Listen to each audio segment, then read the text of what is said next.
and welcome to Fovean Images. In this tutorial, I will be showing you my process of editing in Camera Raw. So the first thing I like to do when I'm in Camera Raw is to go to this, to split my screen in two. So to do that, all you do go is down to this sort of Y looking thing at the bottom, and you just tap that. There are different ways of splitting your screen. You can have one at the top, one at the bottom.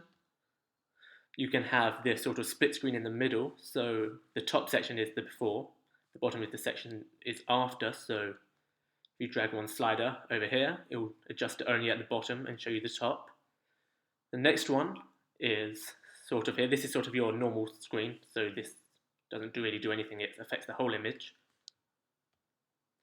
My preferred one is this split screen here as the two, so the before on the left and the after on the right. So this is how I am going to be working for this. So to start off with, when I'm editing my images in RAW, what I like to do is adjust the white balance first. So at the top here, what you have is this sort of drop-down menu of presets. So you can set it as shot, so that's when you are taking the image, it will just set the white balance as that. You can go to auto, and auto isn't great in my opinion. It sort of says, we'll put it about here and that'll do. And as you can tell in this image, everything looks wrong. Next you have daylight, so if you're shooting outside in like a standard daylight situation, it'll adjust the white balance to that.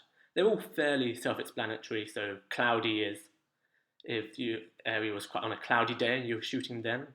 A shade, so if you're shooting under a tree when you took the image. Tungsten, so that's sort of your indoor light, so your orange sort of house lights, that's what that is. Fluorescent is sort of your whiter lights. Flash is usually if you have a flash on top of the camera, so you're using your built-in flash on your camera, or if you're in the studio, you're using external flashes. And then custom, which is what I use with all of my images. So there's two sections to the white balance. You've got your temperature, so that's if it's too blue or if there's your oranges, yellows up here. And then you've got your tint, which is your greens and your magentas. So with this one, I'm just going to set both to about 0. Oh, apparently I can't do that. So I'm going to bring this up. So let's set the tint to about 0 there. Let's bring the temperature up. So right now it's way too blue. So I'm going to bring it up and put some more yellow into it. I'm going to put it about there. That's quite nice. I might come back to it later and adjust it a little bit later. Now I kind of want a bit more magenta in the skin, which is quite nice. Just to make it look a little bit more oomphy, if that's the right word to use, I guess.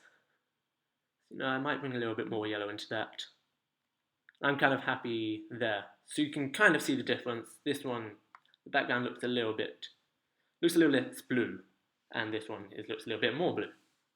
So the next section is your exposures, contrast, highlights, shadows, whites, blacks. And what this is doing is affecting the tones, so your highlights and your shadows.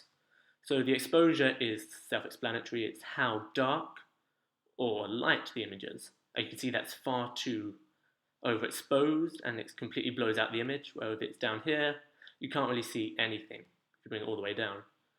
So I'm going to kind of just keep it where it was at 0 in the middle. It's quite nice there. Then your contrast, what your contrast does, it's the separation, it's not the separation, it's the difference between your highlights and your shadows. So the higher the contrast is, if I bring it up, that you can see the whites, the highlights become brighter and your shadows become darker. And if you've got low contrast, everything just looks a bit meh and flat. So what I'm going to do is, it was at 0 before, so I'm going to bring it up just like a bit. I usually like to bring the contrast up just to make everything stand out. It gives everything a bit more depth to it all. Now the highlights, also self-explanatory, this is just affecting your highlights in the image. So you notice here on the forehead, the highlights are now brighter. If I brought it down, you can notice that they're now a lot dull. So I'm going to bring it up a bit to about there. That's quite nice. Now the shadows are, well, the opposite of the highlights. So if I bring them down, you see it gets darker. If I bring it up, they get lighter. If you look at the hair section especially, you can see where it is. So usually I like to bring them down, not too much, but just a little bit. The whites and the blacks I don't usually play around with too much, but just to show you what they do, the whites affect everything that's essentially white, and you bring them down.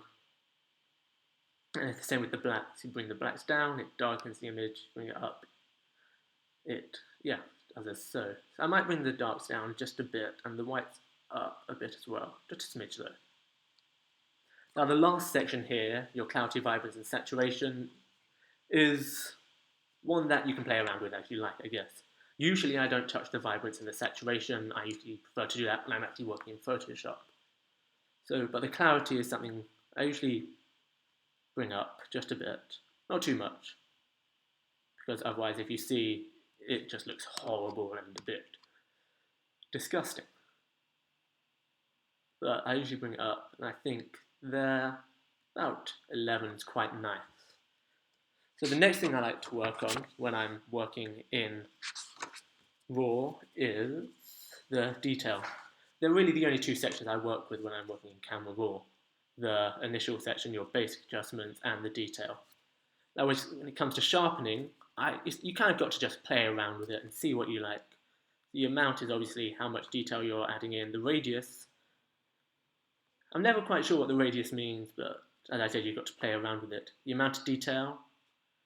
The masking, what this does, if you've got a lower number, you're going to have no masking, and nothing will be covered up. If you have a high, it will sort of cover up everything. To do this, you kind of want to zoom in just a little bit. Oh, I didn't do that. You kind of want to zoom in to an area. Oh, that's a little bit too much apparently. Oops. Let's bring it up to about 100%. Just around there. So if I bring up the amount, if I bring everything up, you'll be able to see that you can't really see anything. That's because the masking is also all the way up. I bring that down, and suddenly you see this massive difference, and it looks horrible. You wouldn't want your images looking like that. Or at least I wouldn't. You might. Who knows? What I'm going to do is just bring all of these down. See, that's already looking a little bit better. So I like to have some detail, but I don't want too much. So I think, bring the radius up a little bit, amount. Something like that isn't too bad. So I'm going to stick there, just going to come and zoom out. Oh, sorry, my Mac's a little bit laggy today.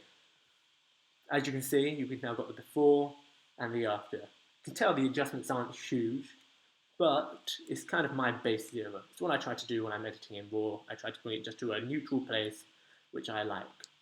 And that's all I do to my images. It's as simple as that.